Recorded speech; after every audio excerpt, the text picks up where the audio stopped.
நீதிமொழிகள் 30ஆம் அதிகாரம் 24, 25வது வசனத்தை வாசி.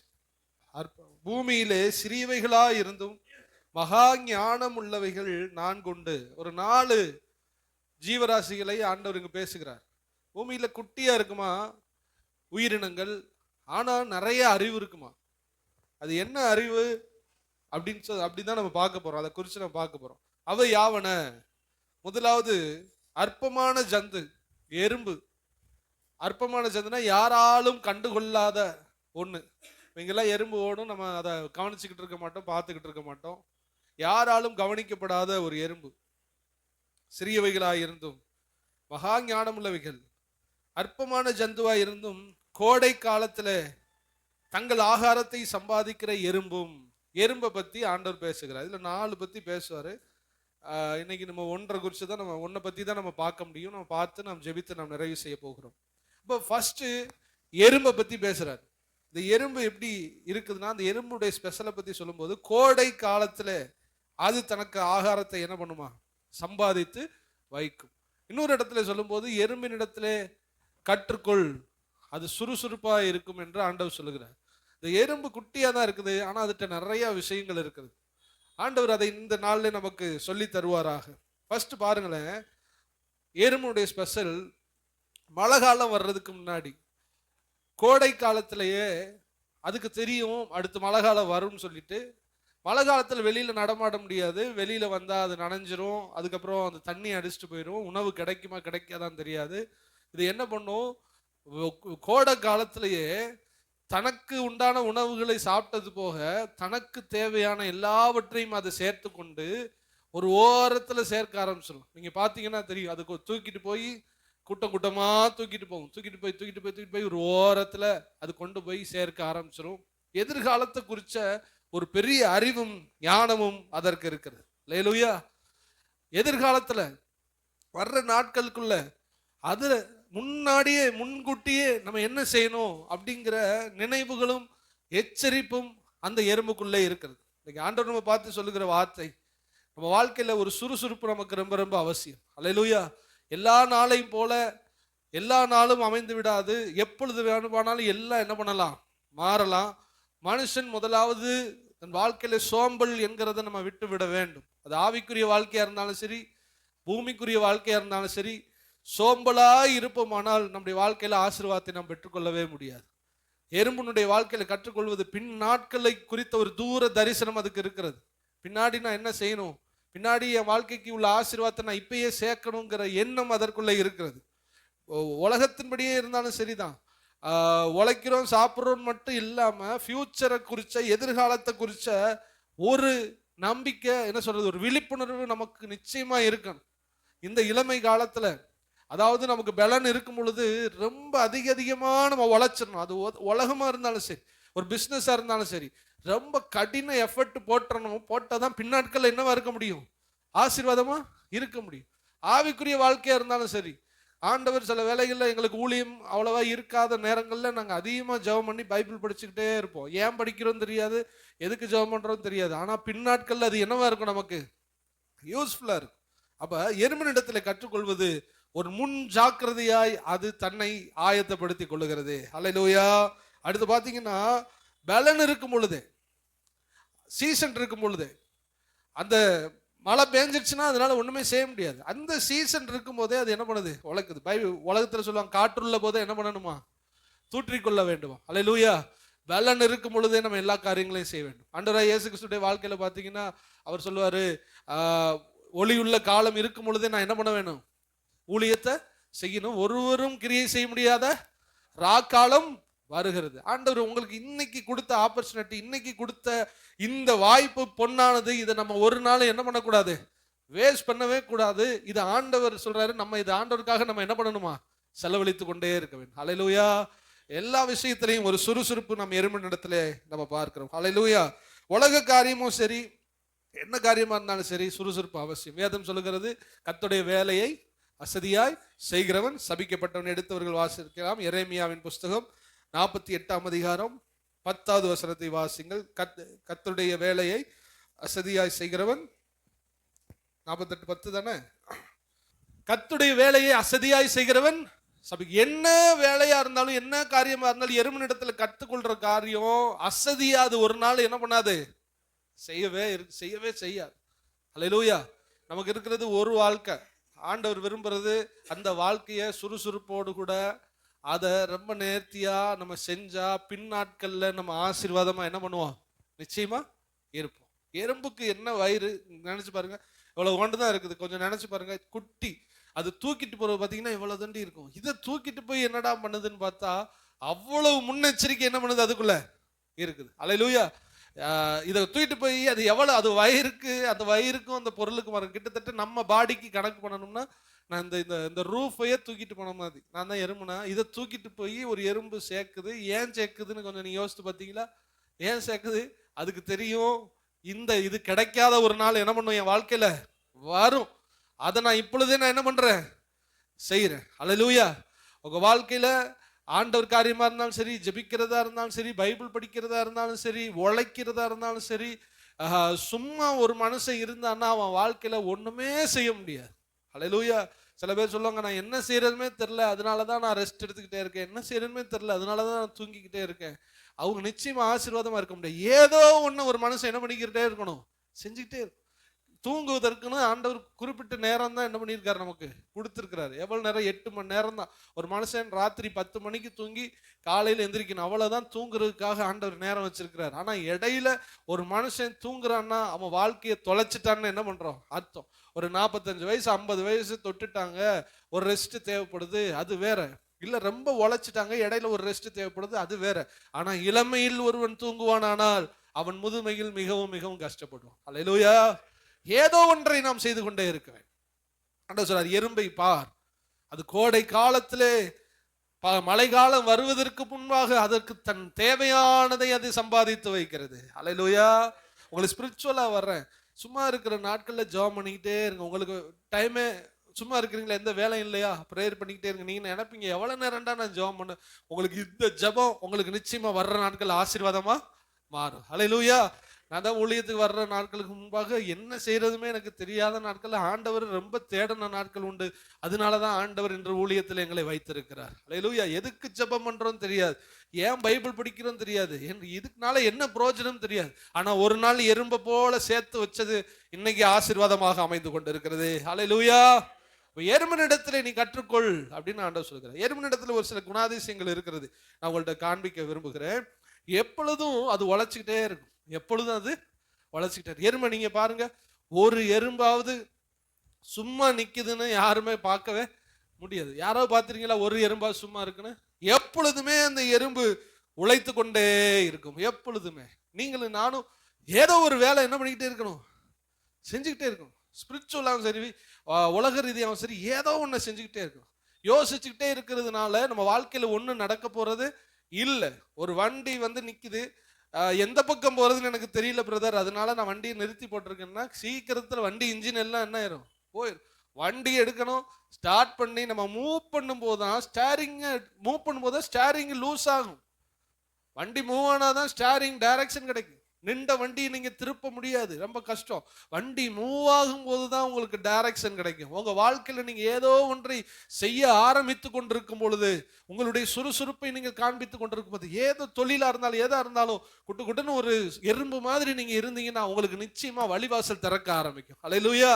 உட்கார்ந்து கொண்டு இருக்கிறவர்களுக்கு வழிவாசல் ஒரு நாளும் திறக்காது.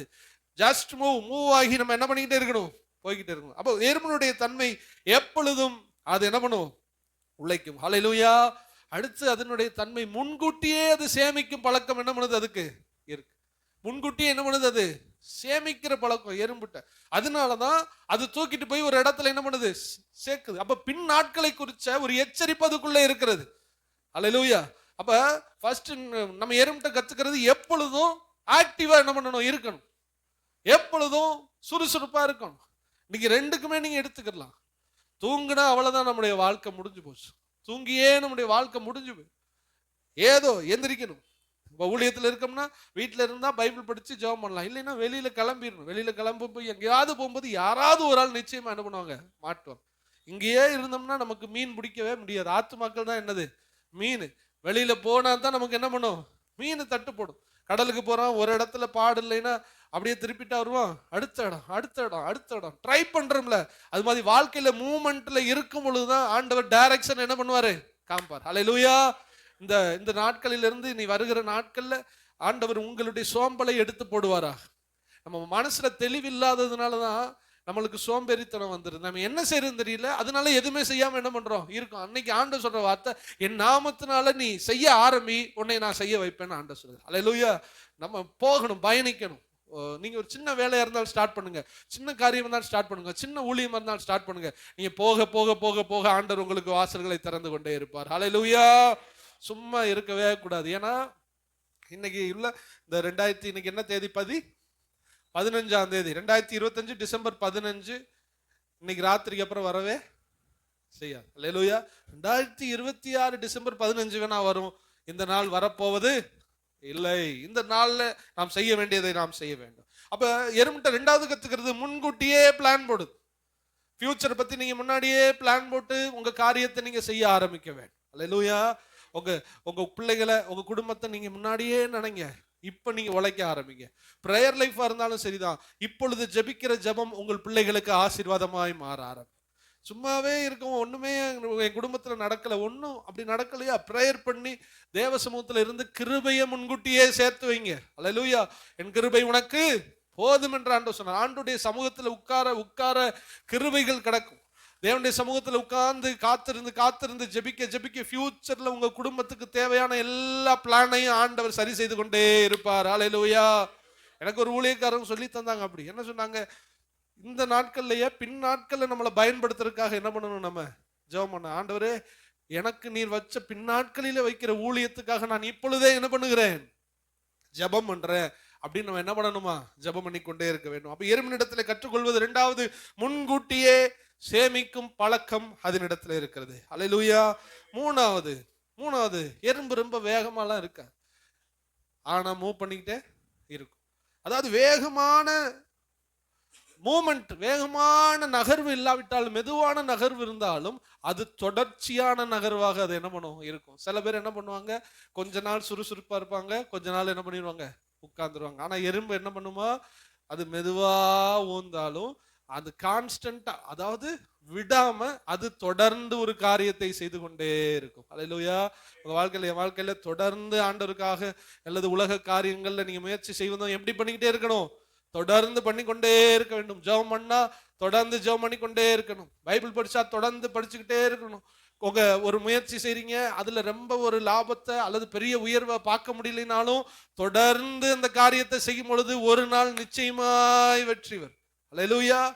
எறும்பு ஊறவும் அது என்ன பண்ணும், கல்ல என்ன பண்ணும், தேய். அது நடந்து போற பாதையில ஒரு வழி உண்டாகிறது போல எறும்பு மெதுவா நகர்ந்தாலும் தொடர்ந்து என்ன பண்ணும் செய்ய. இன்னைக்கு நிறைய பேரு பெரிய பிரச்சனையே தொடர்ந்து செய்யறது இல்லை. இடையில கொஞ்ச நாள் செய்வோம், கொஞ்ச நாள் என்ன பண்ண மாட்டோம், செய்ய மாட்டோம். கொஞ்ச நாள் ஜெபம் பண்றதுக்கு முடிவெடுப்போம், ஆனா கொஞ்ச நாள் என்ன பண்ண மாட்டோம், செய்ய மாட்டோம். எந்த ஊழியமோ, எந்த ஜெபமோ, வேத வாசிப்போ, உழைப்போ, வியாபாரம் எதுவா இருந்தாலும் அது தொடர்ந்து செய்யும் பொழுதுதான், லாபமோ நஷ்டமோ அதை தொடர்ந்து செய்யும் பொழுதுதான் கர்த்தர் நமக்கு அதுல ஒரு உயர்வை தர முடியும். எறும்பிட்ட இருந்து நம்ம கற்றுக்கொண்டிருக்கிற ஒரு பாடம், மெதுவாய் நகர்ந்தாலும் தொடர்ந்து ஒரு முயற்சி செய்து கொண்டே இருக்கும் எறும்பு. ஆமென். ஹல்லேலூயா. அடுத்து எறும்பிட்ட நம்ம கத்துக்கிற வார்த்தை காரியங்கள், தன்னம்பிக்கை அதுக்குள்ள இருந்தாலும் அது பெரிய காரியத்தை, அதுக்குள்ள என்ன சொல்றது, அதுக்குள்ள ஒரு தன்னம்பிக்கை இருக்கு. தன் சின்னதா இருந்தாலும் அது பெரிய காரியத்தை என்ன பண்ணும் செய்யும். எறும்பு எவ்வளவு வெயிட் தூக்கும் தெரியுமா, தன்னை விட கிட்டத்தட்ட 20 - 40 - 50 மடங்கு வெயிட் என்ன பண்ணும் எறும்பு தூக்கும். அது சின்னதா தான் இருந்தாலும் அதுக்குள்ள ஒரு தன்னம்பிக்கை இருக்கிறது. அது தன்னை விட பெரிய காரியத்தை அந்த எறும்பு செய்து கொண்டிருக்கிறது. ஆண்டவர் எறும்பை பாருன்னு சொல்லி இருக்கிறார். அதனாலதான் உங்களுக்கு இவ்வளவு சொல்லிக்கிட்டு இருக்கேன். இவ்வளவு வேதத்துல இருக்கிறதா, இதற்கு தேவையான இணை வசனங்கள் இருக்கிறது. ஆனாலும் நம்ம அதோடைய காரியத்தை கவனிக்கும் போது நம்ம இதை கற்றுக்கொள்ளலாம். அது தன்னை விட அது என்ன பண்ணும், பெரிய காரியத்தை செய்யும். தன்னம்பிக்கை உடையது. அதாவது நம்ம பார்வையில சொல்ல போனா அது விசுவாசம் உடையது. பவுல் சொல்லுகிற, என்னை பலப்படுத்துகிற கிறிஸ்துவினாலே எல்லாவற்றையும் செய்ய எனக்கு பலன் உண்டு. எறும்பினிடத்துல கற்றுக்கொள்ளுகிற நீங்கள் மூன்றாவது காரியம் என்ன, உங்க வாழ்க்கையில உங்களை விட பெரிய சுமையா இருந்தாலும் பெரிய காரியங்களா இருந்தாலும் இந்த எறும்பு அசால்ட்டா தூக்கிட்டு போய் அதை அப்படியே ஒரு இடத்துல வச்சிரும். உங்கனாலையும் என்னாலையும் முடியும்னு ஆண்டவர் சொல்லுகிறார். ஹல்லேலூயா. நீங்க சிறியவங்களா இருக்கலாம், உங்களுடைய பலன் கொஞ்சமா இருக்கலாம். ஆனா ஆண்டவர் உங்களுக்குள்ள இருந்து சொல்லுகிற வார்த்தை உங்களை அவர் பலப்படுத்த உண்மையுள்ளவராக இருக்கிறார். உங்களுக்கு மிஞ்சின காரியத்தை, உங்களுக்கு பலத்துல மிஞ்சின காரியத்தை, உங்களால செய்யக்கூடாததையும் என் ஆண்டவர் என்ன பண்ணுவாரு? செய்ய வைப்பார். அததான் சொல்ற, எறும்பு சிறியவையா இருந்தும் அதனிடத்துல அதிக ஞானம் உண்டு. அல்லேலூயா. அடுத்து அதுக்கு அதோடைய வாழ்க்கை முறையே கடின உழைப்பு. அல்லேலூயா. கடினமா அது உழைச்சுக்கிட்டே இருக்கும். நான் ஃபர்ஸ்ட் என்ன சொன்னேன்? அது எப்பொழுதும் என்ன பண்ணும்? உழைக்கும். அடுத்து முன்கூட்டியே என்ன பண்ணும்? சேமிக்கும். அடுத்து தொடர்ந்து ஒரு காரியத்தை செய்து கொண்டே இருக்கும். அடுத்து தன்னம்பிக்கை உடையது. தன்னை விட அது பல மடங்கு வெயிட்ட தூக்குற தன்னம்பிக்கை உடைய ஒரு சிறிய ஜந்து அடுத்து போடப்பட்டிருக்கிறது. அது கடின உழைப்பு. கடினமா உழைக்கிறது தான் அதோடைய லைஃப் ஸ்டைல். உங்க வாழ்க்கையில சாதாரணமா ஒரு விஷயத்தை செஞ்சா உங்க வாழ்க்கையில சக்சஸ் ஆக முடியாது. ஆண்டவர் சொல்றாரு, கடினமா உழைச்சா மட்டும்தான் நம்ம வாழ்க்கையில என்ன பண்ண முடியும்? சக்சஸ் ஆக முடியும். நான் சொல்றது உண்மையா இல்லையா? சும்மா இன்னைக்கு இருக்கிற காலத்துல, போட்டி போட்டுக்கிட்டு இருக்க காலத்துல நீங்க ஏனோ தானோன்னு நீங்க முயற்சி செஞ்சா நீங்க ஜெயிக்க முடியாது. கடினமா நீங்கள் போராடினா மட்டும்தான் உங்க வாழ்க்கையில நீங்க ஜெயத்தை எடுக்க முடியும். அல்லேலூயா. இவ்வளவு காரியங்கள் எறும்புக்குள்ளே இருக்கிறது. ஆமென். ஆண்டவர் இன்னைக்கு நமக்கு அந்த சுறுசுறுப்பை தருவாராக, தன்னம்பிக்கை தருவாராக, தொடர்ந்து செய்யக்கூடிய முயற்சிகளை தருவாராக, முன்கூட்டியே அந்த முன் ஜாக்கிரதையோடு செயல்படுகிற அந்த அனுபவத்தை கர்த்தர் தருவாராக. எதை செஞ்சாலும் முழு மூச்சோடு முழு பலத்தோடு செய்யக்கூடிய கிருபையை ஆண்டவர் நமக்கு தருவாராக. ஹல்லேலூயா. பூமியில வாழ்ற நாள் ஒரு வாழ்க்கை. இந்த வாழ்க்கையில யாருக்காவது பிரயோஜனமா என்ன பண்ணிடணும்? வாழ்ந்துட்டு இந்த உலகத்தை விட்டு என்ன பண்ணணும்? போகணும். ஒரு தாய் தகப்பனா இருந்தா பிள்ளைகளுக்கு பிரயோஜனமா வாழ்ந்துட்டு போகணும். அதுக்கு நீங்க கடினமா உழைச்சாகணும். ஒரு ஊழியக்காரனா இருந்தா மக்களுக்கு ஆசீர்வாதமா வாழ்ந்துட்டு போகணும். அதை சாதாரணமா செய்யக்கூடாது. அதை ரொம்ப ரிஸ்க் எடுத்து என்ன பண்ணணும்? கடினமா செஞ்சுட்டு போகணும். நீங்க கடினம் எவ்வளவு கஷ்டப்பட்டு உங்க வாழ்க்கையில செய்றீங்களோ அவ்வளவாய் ஆண்டவர் உங்கள் உழைப்புக்கு கர்த்தர் பலனை தர உண்மையுள்ளவராய் இருக்கிறார். அல்லேலூயா. எறும்பை பார்க்க சொல்றார். உலக கூற்றின்படியே எந்த ஒரு ஃபீல்டா இருந்தாலும் எவன் முயற்சி செய்யறானோ அவன் என்ன பண்ணுவான்? அவன் மேல வந்துடும். எந்த ஒரு ஃபீல்டா இருந்தாலும் அவன் மேல வந்துடும். பைபிள்லயும் அதான் சொல்லுது, எறும்பை பாரு, கடினமா நீ என்ன பண்ணு? உழைத்து விடு, கர்த்தர் உன்னை ஆசீர்வதிப்பார். ஹல்லேலூயா. ஆண்டவர் சொல்றார், சோம்பேறியே நீ எவ்வளவு நேரம் தூங்குவாய்? நீ எவ்வளவு நேரம் படுத்து கொண்டிருப்பாய்? உன்னுடைய தரித்திரம் எப்படி வருமா? ஆயுதம் அணிந்தவனை போல வரும். ஒருத்தன் தூங்குறான். ஆண்டவர் பார்த்து அவனை பார்த்து சொல்றாரு, நீ எவ்வளவு நேரம் தூங்குவ? அவன் சொல்றானா, இன்னும் கொஞ்ச நேரம் தூங்கட்டும், இன்னும் கொஞ்ச நேரம் உறங்கட்டும், இன்னும் கொஞ்ச நேரம் கை முடக்கி கால் முடக்கி தூங்கட்டும். ஆண்டவர் சொல்றாரு, எப்படி நீ இப்படி தூங்குற? உன் வாழ்க்கையில வறுமை ஆயுதம் அணிஞ்ச ஒரு போராளியை போல வரும். அவன் வீட்டுல வறுமை போகவே போகாதுன்னு சொல்லிட்டாரு. நீ சீக்கிரம் எழுந்தால் மட்டும்தான் அவன் வீட்டுல வறுமை போகும். நீ சீக்கிரம் எழுந்து உழைத்தால் மட்டும்தான் அவன் வீட்டுல வறுமை போகும். அப்படி இல்லைன்னா அவன் வாழ்க்கையில வறுமை போகவே போகாது. ஆவிக்குரிய வாழ்க்கையிலையும் உங்க குடும்பத்துல பாதுகாப்பு ஆசீர்வாதம்லாம் வேணும்னா நீங்க ஆண்டவருடைய காரியத்திலையும் நீங்க சுறுசுறுப்பா இருக்கணும். கை முடக்கி தூங்கி அப்புறம் ஜெபம் பண்ணலாம், அப்புறம் பைபிள் படிக்கலாம், அப்புறம் கூட்டத்துக்கு போகலாம், அப்புறம் ஆண்டவரை தேடனா நம்ம குடும்பத்திலையும் தரித்திரம் ஆவிக்குரிய வாழ்க்கையில ஆயுதம் அணிந்தவனை போல வர ஆரம்பிக்கும். அல்லேலூயா. ஆண்டவர் இந்த நாள்ல நமக்கு ஒரு சுறுசுறுப்பை தருவாராக. ஆமென். தூங்காம இருந்துட்டாலே நீங்க சாதிச்சிட்டீங்க. சும்மா மட்டும் இருக்கவே கூடாது. வாழ்க்கை ஒரு நாள் எடுத்துக்கிறங்க. ஒரு நாள் எவ்வளவு சும்மா இருக்குன்னு கொஞ்சம் நீங்க யோசித்து பாருங்க. காலையில எந்திக்கிறோம், என்ன செய்யறோம்? சும்மா இருக்கிற டைம் எவ்வளவு? அதை எதையாகிலும் செய்யலாம், ஏதாகிலும் செய்யலாம். ஒரு புக்கு படிக்கலாம், ஒரு லாங்குவேஜ் படிக்கலாம், ஒரு தேவையானதை பார்க்கலாம், அல்லது ஒரு ஊழியங்களுக்கு கடந்து போகலாம், பைபிள் படிக்கலாம், அல்லது ஜெபம் பண்ணலாம். சும்மாங்கிற வார்த்தை நம்ம வாழ்க்கையில இருக்க கூடாது. அப்படி இருந்துச்சுன்னா நமக்கு பின் நாட்களில ரொம்ப இழப்பை நாம் சந்திப்போம். பிசாசுடைய தந்திரமே என்ன தெரியுமா? ஒரு மனுஷனை சும்மா என்ன பண்ணுவான்? உட்கார வைப்பான். பூமி ஒழுங்கின்மையும் வெறுமையுமா இருந்தது, நிசப்தமா இருந்துச்சு, ஒண்ணுமே நடக்கல பூமியில. அந்த பூமியில தான் ஆண்டவர் சூரியனையும் சந்திரனையும் படைச்சு அந்த பூமியை இயக்க ஆரம்பித்தார். ஆண்டவராய் இயேசு கிறிஸ்து போடப்பட்டிருக்கிறது, அவர் பூமி எங்கும் சுற்றி திரிகிறவராய் பரிசுத்தாவினாலே நிரம்பி கிராமங்கள் தோறும் சுற்றி திரிந்தார். கொஞ்ச நேரம் கூட அவருக்கு தூங்கல. அவர் சொல்றாரு, மனுஷகுமாரனுக்கு தலை சாய்க்க அவருக்கு இடமில்லை. தூங்க நேரம் இல்லாம இயேசு இருந்தார். ஆனா பிசாசு என்ன செய்வான் தெரியுமா? அவனும் சுறுசுறுப்பா இருப்பான் நம்மளை கெடுக்கிறதுக்கு. ஆனா நம்மளை சுறுசுறுப்பாவே இருக்கவே விட மாட்டான். நல்லா தூங்க போட்டுருவான். ஒருவன் சிசேரா தூங்கி கொண்டிருக்கும் பொழுது ஒருத்தி யாபினா, அவ யாகேல் கூடார ஆணியை எடுத்து அவன் என்ன பண்ணுவா? அவன் ஆகாசமாய் தூங்கி கொண்டிருந்தான். நல்லா கொரட்டை விட்டு தூங்கிக்கிட்டு இருக்கான். நல்லா கவனிங்க, அவனை ஒரு ராஜா துரத்திக்கிட்டு வர்றான். அவன் தப்பிச்சு ஓடி வந்துட்டான். ஒருத்தி வீட்டுல வந்து தஞ்சம் புகுந்து ஒளிஞ்சு கிடக்குறான். ஒளிஞ்சு கிடக்குறவன் எவ்வளவு கவனமா இருக்கணும், போர்வையை மூடி ஓடி வந்த களைப்புல தூங்கிக்கிட்டு இருக்கான். ஆணி எடுக்கிறா, போர்வையை விளக்குறா, நெத்தில வைக்கிறா. நமக்கு தூங்கி இருக்கும்போது எனக்கெல்லாம் யாராவது பக்கத்துல இருந்தா டப்புன்னு முழிப்போம். கையை இப்படி வச்சு, இங்க உங்க கையை வச்சாலே கூசுற மாதிரி இருக்கு. இப்படி நெத்தி வச்சுக்கிட்டு ஒருத்தி குறிவாத்துக்கிட்டு இருக்கா, தூங்கிக்கிட்டு இருக்கான். போட்டான் நெத்தியில, இங்க இறங்கி மண்ணுல இறங்கிட்டு. வாழ்க்கையில தூங்குறவன் நெத்தியில பிசாசு ஆணி இறக்க ரெடியா இருக்கிறான். உங்க வாழ்க்கையில நீங்க என்னைக்குமே அலாட்டா என்ன பண்ணணும், இருக்கணும். என்னைக்குமே சுறுசுறுப்பாக இருக்க வேண்டும். பிசாசு மனுஷர்களை தூங்க வைக்கிறவன். பூமி ஒழுங்கின்மை வெறுமையுமா இருந்தது, ஒரு செயல்பாடுகளும் இல்லை. ஆனால் ஆண்டவர் வந்து உண்டாக கடவுது பூமியவே சுறுசுறுப்பாய் மாற்றிவிட்டார். சோம்பல்ங்கிறது பிசாசுனுடைய தந்திரம், அது பிசாசுனுடைய அடையாளம். சோம்பல் கந்தையை என்ன பண்ணும், அழுக்கு துணியை நமக்கு என்ன பண்ணுமா, உடுத்து வைக்க. இந்த நாள் ஆண்டவர் உங்களுக்கு எடுத்து போடுவாராக. நீங்க இதை ரெண்டுக்குமே எடுத்துக்கலாம். ஆவிக்குரிய ஸ்பிரிச்சுவலாவும் நீங்க ரொம்ப பிரிஸ்கா இருந்தீங்கன்னா ஆவிக்குரிய வாழ்க்கையில வளர்ந்துகிட்டே இருப்பீங்க. உலக காரியத்திலையும் ரொம்ப நீங்க சுறுசுறுப்பா இருந்தா உலகத்துல நான் அடிச்சு சொல்றேன், நிச்சயமா நீங்க என்ன பண்ணுவீங்க, வளருவீங்க. ஒரு இடம் இல்ல வாய்ப்பு இல்லைன்னா இன்னொரு இடம், இன்னொரு வாய்ப்பு இல்லைன்னா இன்னொரு இடம், ஆப்பர்ச்சுனிட்டியை உண்டாக்கிக்கிட்டே இருக்கணும். அப்படி நீங்க போக போக போக ஆண்டவர் உங்களை உயர்த்தி கொண்டே இருப்பார். அல்லேலூயா. பைபிள்ல வந்து சோம்பலா இருக்கிறவங்க அடைகிற பாதிப்புகள் ஒரு சில வசனத்தை நான் சொல்லி நான் முடிக்க போகிறேன். தானியேல் 8:25 வாசிக்கலாம். சுறுசுறுப்பா இல்லாம, எறும்பை பத்தி பார்த்துட்டோம், அது இவ்வளவு இருக்குதா. ஆனா எறும்பு மாதிரி ஒருத்தன் சுறுசுறுப்பா இல்லைன்னா வாழ்க்கையில என்னத்தை அவன் சந்திப்பான் அப்படின்னு தானியேல் 8:25 வசனம் நினைக்கிறேன், எடுத்தோம்.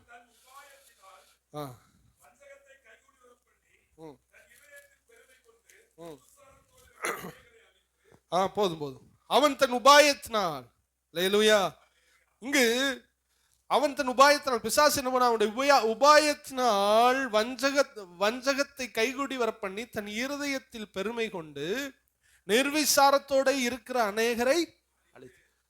யாரெல்லாம் சோம்பேறியா இருக்காங்களோ அவங்களுக்கு அழிவு நிச்சயம். வேதம் என்ன சொல்லுது, யாரு சோம்பேறியா இருக்காங்களோ அவங்களுக்கு என்னது நிச்சயம், அழிவு நிச்சயம். நிர்விசாரத்தோடு இருக்கிற அநேகரை அவன் என்ன பண்ணுவான், அழித்து. சோம்பேறித்தனமா இருந்தா நம்ம வாழ்க்கை என்ன ஆயிரும், அழிஞ்சிடும். எத்தனை பேர் ஒத்துக்கிறீங்க, உண்மையா இல்லையா? இன்னில இருந்து ஊழியம் செய்யறவங்க ரொம்ப வேகமா செய்யணும். நானும் ஜான்பால் தான் இதுல இருக்கிறோம். பகுதி ஊழியம் செய்யறவங்க மாமா இருக்காங்க, ஒரு சிலர் இருக்காங்க. ரொம்ப ஸ்பீடா இருக்கணும். நம்ம கையை கத்தர் ஆளுகை செய்யும்படி வைப்பார். அல்லேலூயா. உழைக்கிறவங்களும் நல்ல ஸ்பீடா தைரியமா நீ வருகிற ஆண்டுல களத்துல இறங்க கத்தர் உங்களை நிச்சயமா என்ன பண்ணுவாரு, ஆசிரியர். ஏதோ ஒண்ணு பிரயோஜனமா நம்ம என்ன பண்ணிக்கிட்டே செஞ்சுக்கிட்டே இருக்கணும். இல்லை என்றால் நமக்கு நிச்சயம் இருப்பது அழிவு, நம்ம குடும்பத்துக்கு அழிவு.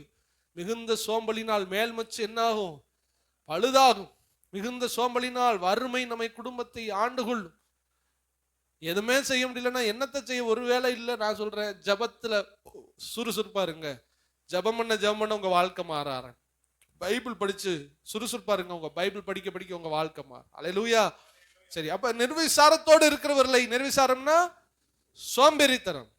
தானியேல் 8 வாஸ்தவம் 8:25 நிர்விசாரத்தோடு இருக்கிற அநேகரை அவன் என்ன பண்ணுவான், அழிப்பான். ஆமோஸ் 6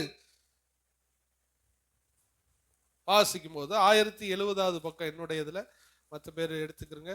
ஆமோஸ் 1068 ஃபர்ஸ்ட்ல இருந்து நீங்க பாருங்க. நான் வாசிக்கிறேன் 1வது வசனம். சீயோனிலே நிர்விசாரமாய் இருக்கிறவர்களும் சமாரியாவின் பர்வதத்தை நம்பிக்கொண்டிருக்கிறவர்களும் ஜாதிகளின் தலைமை எண்ணப்பட்ட இஸ்ரவேல் வம்சத்தார் தேடி வருகிறவர்களுமாகிய உங்களுக்கு ஐயோ. சீயோனிலே நிர்விசாரமாய் இருக்கிறவர்களுக்கு அப்படின்னு முதல்ல எடுத்துக்கிறீங்க. கீழே ஐயோ அப்படின்னா அவ்வளவுதான். ஒருத்தர் எறும்பு போல சுறுசுறுப்பா ஒருத்தன் வாழ்க்கையில இல்லைன்னா வாழ்க்கையில ஐயோனா எப்ப சொல்லுவாங்கன்னா வாழ்க்கை முடிஞ்சு போனா என்ன சொல்லுவாங்க, ஐயோ. சீயோனிலே நிர்விசாரமா இருக்கிறவர்களுக்கு ஐயோ. இவங்க என்ன செய்யறாங்களாம் பாருங்க. நிர்விசாரம்னா என்ன, 3வது வசனத்துல இருக்குது. தீங்கு நாள் தூரம் என்று எண்ணி, அதாவது எனக்கு ஒண்ணுமே நடக்காது, நான் இப்ப நல்லா இருக்கிறேன், நான் சுறுசுறுப்பா இருக்க வேண்டிய அவசியம் இல்லைன்னு சொல்லி பின்னாட்களை பத்தி யோசிக்காம இன்னைக்கு சொகுசா வாழணும்னு ஒரு மனுஷன் வாழ்ந்தா, தீங்கு நாள் தூரம் என்று எண்ணி கொடுமையின் ஆசனம் கிட்டி வரும்படி செய்து, அவன் எந்த கட்டல்ல தூங்கி கிடக்கானா, யானை தந்தத்துடைய கட்டல்ல தூங்கி படுத்து கொண்டு தன் மஞ்சங்களின் மேல் சௌக்கியமாய் சயனித்து சாப்பிட்டுக்கிட்டு மந்தையில் உள்ள ஆட்டுக்கடாக்களையும் ஆட்டு தொழுத்துள்ள கன்றுக்குட்டிகளையும் தின்று தம்புரு வாசித்து இவ்வளவுலாம் ஜாலியா ஒரு மனுஷன் இருக்கிறான். எப்படி இருக்கிறான்? நிர்விசாரமா இருக்கிறான், கொளுத்து போய் இருக்கிறான். பின் நாட்கள்ல என்ன நடக்குங்கிற அறிவு அவனுக்கு இல்லவே இல்லை. நம்ம குடும்பம் பின்னாடி எப்படி போகும் அந்த அறிவு இல்லாம இன்னைக்கு இருக்கிற வாழ்க்கையை நம்பிக்கிட்டு இருந்தா பின் நாட்கள்ல கஷ்டம் தான் நமக்கு வரும். இன்னைக்கு இருக்கிற நாளை வச்சு நாளைக்கு நம்மளை காப்பாத்திக்கிற முடியாது. இன்னைக்கு நம்ம ஜாக்கிரதையா இருந்து நாளைக்கு உள்ளதையும் நமக்கு இன்னைக்கு ஜாக்கிரதையா இருந்து செயல்பட்டா மட்டும்தான் நம்ம குடும்பங்களை என்ன பண்ண முடியும்? காப்பாற்ற முடியும். தீங்கு நாள் தூரம் என்று எண்ணுகிறார்கள், தந்த கட்டில் மேல் படுத்துக் கொள்ளுகிறார்கள், மந்தையில உள்ளதை சாப்பிடுறாங்க, நல்லா பாட்டு பாடி சந்தோஷமா இருக்காங்க, பெரிய பாத்திரத்துல மதுபானம் குடிச்சு சந்தோஷமா இருக்கிறாங்க. ஆனால் 7வது வசனம், அவர்கள் சிறையிருப்புக்கு போகிறவர்களின் முன்னணியிலே என்ன பண்ணுவார்கள்? போவார். சிறையிருப்புனா எதிரி வந்து பிடிக்கும் போது முதல்ல மாற்றவன் யாரு? இந்த படுத்து கிடக்குறான் பாருங்க, தூங்குறான் பாருங்க, அவன் தான் மாட்டுவான். நடமாடுறவன், நடந்தவன், ஓடுனவன் எல்லாரும் என்ன பண்ணிக்கிறான்? தப்பிச்சுக்கிறான். நீங்களே எடுங்க, திடீர்னு ஒன்று வருது, சுனாமி வருது, நிலநடுக்கம் வருது. நிலநடுக்கம் வருது ராத்திரி 12 மணி 1 மணிக்கு வச்சுக்கிறோம். ஒரு வேளை முழிச்சிருக்கவன்லாம் என்ன பண்ணிடுவான்? லைட்டு ஆடும்போது ஷாக்காகி ஓடிடுவான். தூங்குறவன்லாம் என்ன பண்ணிடுவான்? செத்துருவான். வருகையிலையும் அப்படிதான். ஆவிக்குரிய வாழ்க்கையில தூங்குறவர்கள் வருகையிலே மாட்டிக்கொள்வார்கள். பூமிக்குரிய வாழ்க்கையில தூங்குகிறவர்கள் தரித்திரத்திலையும் எல்லா பிரச்சனைகளையும் அவர் மாட்டிக்கொள்வார்கள். அதுதான் இங்க சொல்றாரு, தந்த கட்டில் மேல தூங்கி ஜாலியா இருக்கியா? நிர்விசாரமா இருக்கியா? சோம்பேறியா இருக்கியா? ஒரு எதிரி நாட்டு படம் வந்து உன்னை பிடிக்க போறான், மாட்ட போற ஆள் யார் தெரியுமா? சிறையிருப்பின் போகிறவர்களின் முன்னணியெல்லாம் ஃப்ரண்ட் பிடிச்சு ஆளா இழுத்துட்டு போறது யார? நிர்விசாரமாய் இருக்கிறார். அல்லேலூயா. இன்னைக்கு கர்த்தர் உங்கள் சோம்பேறித்தனத்தை எடுத்து போடுவாரா? அல்லேலூயா. அவர்களுக்கு எந்த கவலையும் இல்லை. இருக்குது, யோசேப்புக்கு நேரிட்ட ஆபத்தை குறித்து கவலைப்படாமல் போகிறார்கள். இந்த வாழ்க்கை குறித்து எந்த கவலையும் இல்லை. அடுத்து நம்ம என்ன செய்ய போறோம் கவலை இல்லை. இப்படியே உட்கார்ந்துக்கிட்டே இருக்கோமே, இப்படியே தூங்கிக்கிட்டே இருக்கோமே, இப்படியே சோம்பலாவே இருக்கிறோமே, என் வாழ்க்கையில நான் வந்துட்டு அடுத்து என்ன செய்ய போறோங்கிற எதிர்கால குறித்த எச்சரிக்கையே இல்லாம இன்னைக்கு திண்டா போதும், இன்னைக்கு தூங்கினா போதும்னு இருந்தா நாளைக்கு சந்திக்கிறது ரொம்ப ரொம்ப கஷ்டம். எத்தனை பேர் புரியுது நான் சொல்ற? புரியுதா? இன்னைக்கு போதும்னு இருக்கக்கூடாது, இன்னைக்கு நல்லா இருக்குன்னு இருக்கக்கூடாது. நாளைக்கு என்ன செய்யறங்கிறது நமக்கு இல்லை. நம்ம பிள்ளைகளுக்கு என்ன ஆச்சு, நம்ம என்ன சேர்த்து வைக்கிறோம், என்ன பண்ணோம், உழைச்சோம், சாப்பிட்டோம், தின்னோம், அப்படியே போய்கிட்டே நம்ம வாழ்க்கை போறதா? நாளைக்கு என்ன செய்ய போகுது? ஆவிக்குரிய வாழ்க்கையில நாளைக்கு என்னுடைய பிள்ளைகள் நிலை என்ன? இன்னைக்கு நான் நல்லா இருக்கேன், நான் எவ்வளவு நாள் உயிரோட இருப்பேன், என் பிள்ளைகளை ஆண்டவர் எப்படி கவனிப்பார்? இன்னைக்கே ஜெபம் பண்ணி கிருபைகளை சேர்த்து வைக்கணும். இன்னைக்கே ஏதாவது செய்யணும். இல்லைன்னா சிறையிருப்பின் முன்னணியத்திலே நாம் மாட்டிக்கொள்வோம். அவர்கள் முன்னணியத்திலே, சிறையிருப்பின் முன்னணியத்திலே அவர்கள் சிக்கிக் கொள்வார்கள். அல்லேலூயா. நீதிமொழிகள் 12:24 ஜாக்கிரதை உள்ளவர்கள் கை ஆளுகை செய்யும், சோம்பேறியோ பகுதி கட்டுவான். ஜாக்கிரதையா இருக்கிறவன், சுறுசுறுப்பா இருக்கிறவன் கை ஒரு நாள் நிச்சயமாய் ஆளுகை செய்யும். அல்லேலூயா. உங்க வேலையில நல்லா இன்றில இருந்து பயப்படவே செய்யாதீங்க. ஆண்டவர் சொல்றார், நீ கையிடும் செய்கிற எல்லா வேலையிலும் கர்த்தர் உன்னோடு கூட இருப்பார். ஆண்டவர் மேல பாரத்தை போட்டுட்டு இறங்குங்க. ஒரு தோல்வியானாலும் திரும்ப போங்க, ஒரு தோல்வியானாலும் திரும்ப போங்க, திரும்ப திரும்ப திரும்ப திரும்ப போங்க. ஆண்டவர் உங்களை ஆசீர்வதித்துக் கொண்டே இருப்பார். அல்லேலூயா. பெரிய சயின்டிஸ்ட், அவர் கண்டுபிடிப்புகள் எல்லாம் கண்டுபிடிச்சு எழுதி வச்சிருந்தார். அது எத்தனை 100வது தடவையோ எழுதி வச்சு சக்சஸ் பண்ணி வைக்க அவர் வளர்த்த ஒரு நாய். அன்னைக்கெல்லாம் கேண்டில் தான். அவர் வளர்த்த நாய் அந்த கேண்டில் தட்டி விட்டுட்டு இவர் கண்டுபிடிச்சு வச்சிருந்த பேப்பரையெல்லாம் எரிச்சு போட்டு, உடனே அவர் திரும்ப நாயை அடிக்க முடியல, கொல்ல முடியல, திரும்பவும் அவர் முயற்சி செய்தார். அவருடைய கண்டுபிடிப்புகள் இன்னைக்கு உலகத்துல ஆசீர்வாதமாக இருக்கிறது. அல்லேலூயா. ஒரு மனுஷனுடைய முயற்சியை பாருங்களேன். ஒரு முறை தோல்வியானால் ஆண்டவர் நாமத்தினால மீண்டும் போங்க. ஒரு முறை தோல்வியானால் ஆண்டவர் நாமத்தினால மீண்டும் போங்க. ஆண்டவர் மேல இருந்து பார்ப்பார். தூங்குகிறவனுக்கு அவர் உதவி செய்ய மாட்டார், உட்காருகிறவனோடு உட்கார மாட்டார், படுத்துக் கொள்ளுகிறவனோடு படுத்துக் கொள்ள மாட்டார், நடக்கிறவனோடு அவர் நடக்கிற தேவனாய் இருக்கிறார். அல்லேலூயா. அவர் இறங்கி ஒரு மனுஷனுக்கு உதவி செய்யணும்னா அவன் சுறுசுறுப்பானவனா இருக்கணும். சோம்பேறிகளுக்கு ஆண்டவர் ஒரு நாளும் கை கொடுக்கவே மாட்டார். அல்லேலூயா. வாழ்க்கையில செய்யுங்க, ஒன்ன செஞ்சு அடுத்து செய்யுங்க, அடுத்து செய்யுங்க. ஆண்டவர் ஜெபம் பண்ணி செய்யுங்க. ஆண்டவர் காரியங்களை வாய்க்க பண்ணுவார். ஜாக்கிரதை உள்ளவருடைய கை ஆளுகை செய்யும். ஒரு நாள் 10 தடவை தோப்பீங்க, 11வது தடவை உங்க கரம் பிடிக்கும். அல்லேலூயா. வெற்றி நிச்சயம். 11வது தடவை உங்க கையில அது மாட்டும். நீங்க ஜெயிப்பீங்க, கர்த்தர் உங்களை ஜெயிக்க வைப்பார். ஆனால் முடங்கி கிடந்தால் ஒண்ணுமே செய்ய முடியாது. நம்ம எல்லாரும் எழுந்து நம்ம செயல்பட வேண்டும் என்று கர்த்தர் சொல்லுகிறார். நான் சொல்றது ஊழியத்துக்கும் தான். பல முயற்சிகள் செய்து கொண்டே இருப்போம். ஆண்டவர் நம்ம முயற்சியை பார்ப்பார். அல்லேலூயா. நம்முடைய முயற்சியை பார்த்து ஒரு நாள் நிச்சயமாய் பலன் தரும். சுறுசுறுப்புடைய கை, ஜாக்கிரதையுடைய கை ஆளுகை செய்யும். சோம்பேறியோ பகுதி கட்டுவான். பகுதினா அடிமை வரி, அடிமையாகி கப்பம் கட்டுவான். ஆனா ஜாக்கிரதையா இருக்கிறவன் ஆளுவான். ஜாக்கிரதையா இருக்கிற ராஜாவா இருப்பான், சோம்பேறி அடிமையா இருப்பான். நீங்க ராஜாவா இருக்கணும்னா இல்ல நீங்க ஒரு கப்பம் கட்டுகிற அடிமைத்தனத்துக்குள்ள இருக்க வேண்டுமா என்கிறது உங்களுடைய சுறுசுறுப்பையும் உங்களுடைய சோம்பலையும் உங்களுடைய அதை பொறுத்து தான் இருக்குது. இன்னைக்கு ஆண்டவர் நமக்கு ஒரு புதிய பலனை நம்முடைய வாழ்க்கையில தருவாரா? அல்லேலூயா. நீங்க எறும்பை பார்க்கும் போது ஃபுல்லா இனிமே அந்த ஞாபகம் தான் வரும். அது எதுக்கு தான் சுத்துதுன்னு தெரியாது, ஆனா சுத்திக்கிட்டே இருக்கும். எங்கடா தூக்கிட்டு போகுதுன்னா தூக்கிட்டு போவேன். இவ்வளவு பெருசா ஏன்டா நீ தூக்கிட்டு போறேன்னா, நல்லா அன்னைக்கு பின்னாடியே போனேன், அது எங்கதான் போகணும், இவ்வளவுதண்டி. கொஞ்சம் சைஸ் பெருசா இருக்கிறத 4 பேர் தூக்குறாங்க, அப்புறம் 10 பேர் ஹெல்ப்புக்கு வர்றாங்க.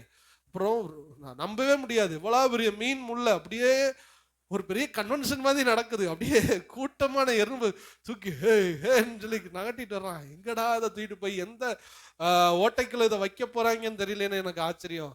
எவ்வளவு கூட்டு முயற்சி, எவ்வளவு விழிப்புணர்வு. அந்த எலும்பு துண்டை எடுத்து எத்தனை நாள் சாப்பிடும் தெரியுமா? அது சும்மாவா ஆண்டவர் சொல்றாரு, அதை பாடுற நீ 6 அடி வளர்ந்து இவ்வளவு பெரிய மண்டை இருந்து மூளை இருந்து என்ன பண்ண, அதை பாரு, மூளை இல்லாதவனே அது எப்படி போகுது பாரு, அது எப்படி உள்ள போகுது பாரு, அது பொழைச்சுக்கிறேன்டா, நீ பொழைச்சுக்கிறியா நம்மளை பார்த்து கேட்கிற. அதனால அதுல இருந்து படிச்சுக்கிற வேண்டியது இருக்குது. இன்னையில இருந்து சும்மாவே இருக்க மாட்டேன். வடிவேல் ஒரு படத்துல என்னடா ஒன்ற சும்மா இருக்க, சும்மா இருக்கு. இந்த சும்மாங்கிற வேர்டுக்கு அர்த்தமே இல்லையா? அது சும்மா இருக்கு, அந்த வேர்டு சும்மா இருக்குது தமிழ்ல. சும்மாங்கிற வேர்டு எதுக்கு இருக்கு தமிழ்ல? சும்மா இருக்குது. சும்மாங்கிற வேர்டுக்கு தமிழ் அகராதியில அர்த்தமே இல்லை. அப்ப சும்மா இருக்கிற வாழ்க்கையில அர்த்தமே இல்லாதவன். உங்க கால் பயணித்து கொண்டே இருக்கட்டும். கடின உழைப்பே உங்களுடைய பலனா இருக்கட்டும். அல்லேலூயா. நிறைய பெரிய பெரிய சாதிச்சவங்களை பாருங்க, 3 மணி நேரம் தான் வாழ்க்கையில தூங்குவாங்க. உலகத்துல சாதிச்சவங்க 3 மணி நேரம் 4 மணி நேரம் தூங்குவாங்க. இந்த ஊழியத்துல சாதிச்சவங்க அப்படித்தான் 3.5 மணி நேரம். சாம் சுந்தர் ஐயாலாம் அவர் சபையில 10,000 50,000 90,000 பேருக்கு மேல கிட்டத்தட்ட 2,000 சபைகளுக்கு தலைவர். அவருடைய தூக்கத்தை பார்த்தீங்கன்னா 3 மணி நேரம் தூங்குவேன், அதுக்கு மேல எனக்கு தூக்கம் வராது. மீதி டைம் ஃபுல்லா உழைப்பு உழைப்பு உழைப்பு உழைப்பு. டெய்லி அவர்கிட்ட நிறைய பைபிள் இருக்கும், அப்படியே விசிறி மாதிரி விரிச்சு வச்சிருப்பாராம் பைபிளை. Tamil Bible, English Bible, Hebrew Bible, விளக்க உரை எல்லாம் அப்படியே இருக்கும். பக்கத்துல ஒரு சின்ன கிண்ணத்துல ஸ்நாக்ஸ் இருக்கும், வாயில போட்டுக்கிட்டே ஒவ்வொரு நாப்பா டே பாப்பார் பைபிளை புரட்டுவார். பிரசங்கம் எழுதுவார். டெய்லி ஒரு பிரசங்கம் எழுதி எழுதி நோட்டை போட்டுக்கிட்டே இருப்பார். யாருக்குப்பா பிரசங்கம் எழுதுறேன்னா எழுதி போட்டுக்கிட்டே இருப்பார். யாருக்கு போகுது போல எழுதி போட்டுக்கிட்டே இருப்பார். அந்த செய்திகள் எல்லாம் கொடுத்துக்கிட்டே இருப்பார். அவர் வாழ்ந்த நாட்கள்ல அவரை போல பிரசங்கியார் யாருமே இல்லை. டெய்லி பைபிள் அவ்வளவு நேரம் உழைச்சு 3.5 மணி நேரம் தூங்கும். 2:30 மணிக்கு எந்திரிச்சு 7:30 மணி வரை ப்ரேயர் பண்ணி 7:30 மணிக்கு அவரை சந்திக்க ஆள் வந்துடும். 7:30 மணில இருந்து மக்களை எல்லாம் சந்திச்சு ஊழியங்களை எல்லாம் செஞ்சுட்டு ராத்திரி தூங்குறது லேட் நைட்டு. 3.5 மணி நேரம் ஒரு மனுஷனுடைய தூக்கம் இருக்கிறது எதற்காக? தேவனுடைய ராஜ்யத்துக்காக. அல்லேலூயா. நீங்களும் இதை நீங்க உங்களுக்கும் பாடமா வச்சுக்கலாம். உங்க கால் துரிதமா, உங்க கால் வேகமா இருக்கட்டும். எதை செஞ்சாலும் ஹார்ட் ஒர்க்கா செஞ்சா தான் அதுல பலன். லேசு மாசா செஞ்சா இன்னைக்கு உலக போட்டியில நம்ம ஜெயிக்கவே முடியாது. எறும்பு மாதிரி இன்னைக்கு ஆண்டவர் உங்களுக்கு சீக்ரெட் கத்து கொடுக்குறாரு. ஒருத்தவங்க ஒரு கிலோ தூக்குனா நீ 10 கிலோ தூக்குறவனா மாறினா மட்டும்தான் வாழ்க்கையில என்ன பண்ண முடியும், ஜெயிக்க முடியும். அவங்கள விட ஹை ரிஸ்க் எடுக்க சொல்றாரு ஆண்டவர். ஆண்டவர் தான் சொல்றாரு, எறும்பை பாரு, அது தன்னை விட 20-30 மடங்கு வெயிட் தூக்கும். நீங்க சாதாரணமா இது பண்ணா ஜெயிக்க முடியாது. பல மடங்கு உங்களுடைய பலத்தை காண்பித்தால் தான் நீங்கள் ஜெயிக்க முடியும். அல்லேலூயா. முன்கூட்டி உள்ள காரியம், தொடர்ந்து செய்கிற காரியங்கள் நம்முடைய வாழ்க்கையில வரும் பொழுது நிச்சயமாய் கர்த்தர் நம்மை ஆசீர்வதிப்பார். அல்லேலூயா. கடைசி ஆண்டவர் ஒரு பொன்மொழி, ஒரு அழகான ஒரு வார்த்தையை பிரசங்கில சொல்றாரு. நீ உயிரோட இருக்கிற வரதான் உன் வாழ்க்கையில ஏதாவது செய்ய முடியும். நீ செத்து போயிட்டா அங்க செய்கையும் இல்லை, அங்க யுக்தியும் இல்லை, அங்க ஞானமும் இல்லை, அங்க வித்தையும் இல்லை. நல்லா கவனிங்க. செத்து போன உடனே நம்மளை தூக்கி என்ன பண்ணிடுவாங்க, புதைச்சிருவாங்க. நீங்க நினைச்சாலும் நடக்க முடியாது, நினைச்சாலும் போக முடியாது, நினைச்சாலும் உழைக்க முடியாது, நினைச்சாலும் ஜெபம் பண்ண முடியாது, நினைச்சாலும் பைபிள் படிக்க முடியாது, நினைச்சாலும் ஊழியம் பார்க்க முடியாது. அதுக்கப்புறம் உங்களால ஒண்ணுமே செய்யவே முடியாது. நல்லா கவனிக்கணும். செத்து போனவனே மனுஷனுடைய கிரியைகள் முடிகிறது. அதுக்கப்புறம் நான் இப்படி வாழ்ந்திருக்கலாமே அப்படி வாழ்ந்திருக்கலாமே நீங்க என்னத்தை தான் நினைச்சாலும் திரும்ப ஒரு வாழ்க்கை உங்களுக்கு வராது. அல்லேலூயா. இன்னும் நான் உழைச்சிருக்கலாமோ, இன்னும் ஜெபம் பண்ணிருக்கலாமோ, இன்னும் பைபிள் படிச்சிருக்கலாமோ, இன்னும் வாழ்ந்திருக்கலாமோன்னு நீங்க நினைச்சாலும் வாழ முடியாத ஒரு இடத்துக்கு தான் நீங்களும் நானும் போக போகிறோம். அந்த இடத்திற்கு பேரு, நரகத்துக்கு போறவங்களுக்கு பேரு பாதாளம், நம்ம போற இடத்துக்கு பேரு பரதேசி, இளைப்பாறுகிற ஸ்தலம். ஆண்டவர் சொல்றாரு, நீ செஞ்சதெல்லாம் போது ராஜா, நீ வந்து சும்மா என்ன பண்ணு உட்காரு. ஆனா நிறைய பேர் இங்க ஒண்ணுமே செய்யாம அங்கேயும் போய் சும்மா உட்கார பாக்குறோம். அங்க ஒரு அடிச்சு விரட்டு போறேன்டா, பூமியிலேயே இளைப்பாரிட்டு இங்க என்னடா உனக்கு இளைப்பாருது? பூமியில கஷ்டப்பட்டவனுக்கு தான் மேல இளைப்பாருது. நிறைய பேர் பூமியிலேயே இளைப்பாறிடுறோம். பூமியில இளைப்பாறுகிற ஸ்தலம் அல்ல. பூமியில ஓடிக்கொண்டே இருக்கணும், சாதிச்சுக்கிட்டே இருக்கணும், ஜெயிச்சுக்கிட்டே இருக்கணும், போராடிக்கிட்டே இருக்கணும். 100 என்னை கேட்டா சொல்ல 100 தடவை தோத்தாலும் பரவாயில்ல, நான் 100 தடவை முயற்சி பண்ணுகிறவன் என்கிறத நான் நிரூபிச்சு காமிச்சேன். அல்லேலூயா. சும்மா இருக்கிறத விட ஒரு வார்த்தை இருக்கிறது, சும்மா இருக்கிறதை விட எதையாகிலும் செய்து கொண்டிருப்பது நல்லது. சொல்லுங்க, சும்மா இருப்பதை விட எதையாகிலும் செய்வது நல்லது. அல்லேலூயா. அப்ப சொல்றாரு ஆண்டவர், பிரசங்கி 9:10 தான் அந்த வார்த்தைகள். செய்யும்படி உன் கைக்கு நேரிடுகிறது எதுவோ அதை உன் முழு பலத்தோடு செய். நீ போகிற பாதாளத்திலே வித்தையும் செய்கையும் அறிவும் ஞானமும் அங்கே இல்லை. ஆண்டவர் என்ன சொல்றாரு பாத்தீங்களா? நீ செய்யறத என்ன செஞ்சாலும் முழு பலத்தோட என்ன பண்ணிரு, செஞ்சிரு. எறும்பு தூக்கின மாதிரி, உன்னை விட பல மடங்கு வெயிட் தூக்கின மாதிரி அதை ஹார்ட் ஒர்க் பண்ணி செஞ்சிரு. நீ செத்துட்டா நீ ஒண்ணுமே செய்யாத இடத்துக்கு தான் நீ என்ன பண்ண போற. அப்ப வாழ்ந்து பிரோஜனம் இல்லை, செத்தும் பிரோஜனம் இல்லை இடத்துக்கு வந்துருவோம். நம்ம செத்தாலும் அங்க சும்மா தான் இருக்க போற. ஆண்டவர் சொல்லுவாரு, நீ பூமியிலேயே செத்து போய் தாண்டா கிடந்த, இங்கேயும் வந்து என்ன நீ சும்மா இருக்கன்னு. பூமியில இருக்கும் பொழுது எவ்வளவு உழைக்கணுமோ, என்ன செய்யணுமோ செஞ்சிடணும். எறும்பை பாருங்க, சும்மாவாவது எறும்பு மாதிரி யாருக்கு முன்னாடியாவது நடந்துட்டு வந்து இப்படியே வாங்க, நான் தூங்கலை சாமி, நான் தூங்கலை, நான் சோம்பேறி இல்லைன்னு ஆண்டவர்கிட்ட நிரூபிச்சிருங்க. ஏன்னா நிர்விசாரிகளுக்கு என்னது இருக்குது? சிறையிருப்பிலே அவர்கள் போவார்கள். ஆண்டவர் பாவத்துல ஒரு பெரிய பாவம் சோம்பேறித்தனம். பாவத்துல ஒரு பெரிய பாவம் என்ன சொல்றாரு? சோம்பேறித்தனம். அப்ப கைக்கு நேரிடுகிறது எல்லாவற்றையும் இதுவோ அதுவோ என்ன நினைக்காத, விதைச்சிரு. முளைக்கும் போது அது முளைக்கும், வளரும் போது அது என்ன பண்ணும்? வளரும். நீ செய்யறதை உன் முழு பலத்தோடு செய். இன்னையில இருந்து நம்ம என்ன பண்ண போறோம்? முழு பலத்தோடு செய்ய போறோம். நிச்சயமா கர்த்தர் நமக்கு என்ன பண்ணுவாரு? பலன் தருவார். இன்னொன்னு சொல்றேன், ஆண்டவருக்குள்ள நீங்க இருந்தீங்கன்னா உங்களுக்கு உற்சாக ஆவி கிடைக்கும். நீங்க அதை டெஸ்ட் பண்ணி பாருங்க.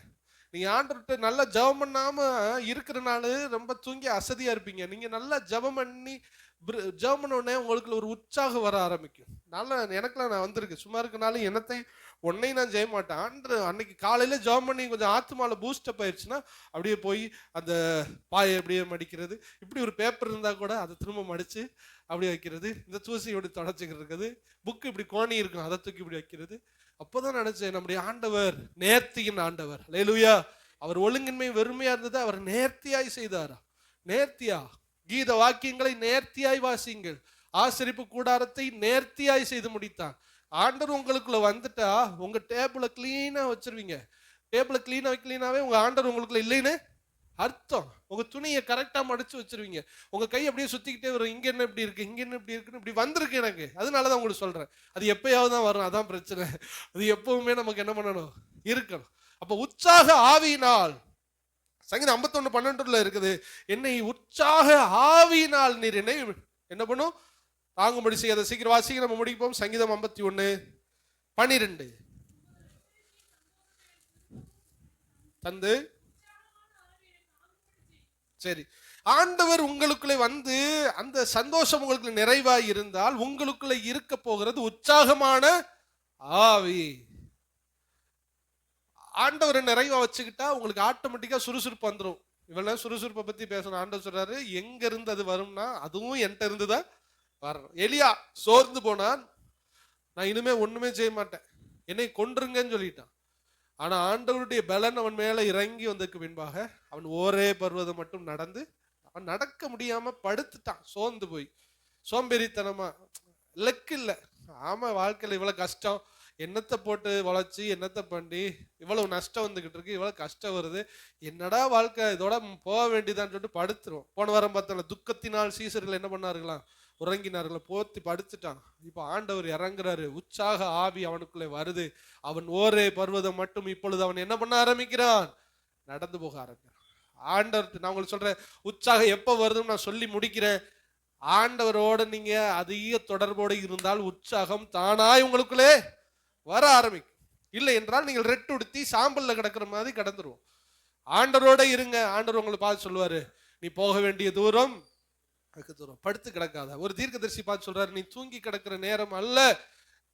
ஒரு நடு வயதுல இருக்கிற நம்மளெல்லாம் பார்த்து சொல்றாரு, நீ தூங்குற வயசு இது அல்ல, நீ எழுந்துரு, நீ நட, நீ போக வேண்டிய தூரம் வெகு தூரம், உன் கைக்கு நேரிடுகிறதை செய், இது அதுவும் செய்யாத, நீ செஞ்சுக்கிட்டே இருப்பா, உனக்கு நான் காரியத்தை என்ன பண்ணுவேன், வாய்க்க பண்ணுவேன். கர்த்தர் நமக்கு அந்த சுறுசுறுப்பை பலனை தருவாராக. எறும்பினுடைய ஞானத்தை கர்த்தர் நமக்கு தருவாராக. நம்ம எல்லாரும் அப்படி எழுந்திருந்து நாம் ஜெபிப்போம்.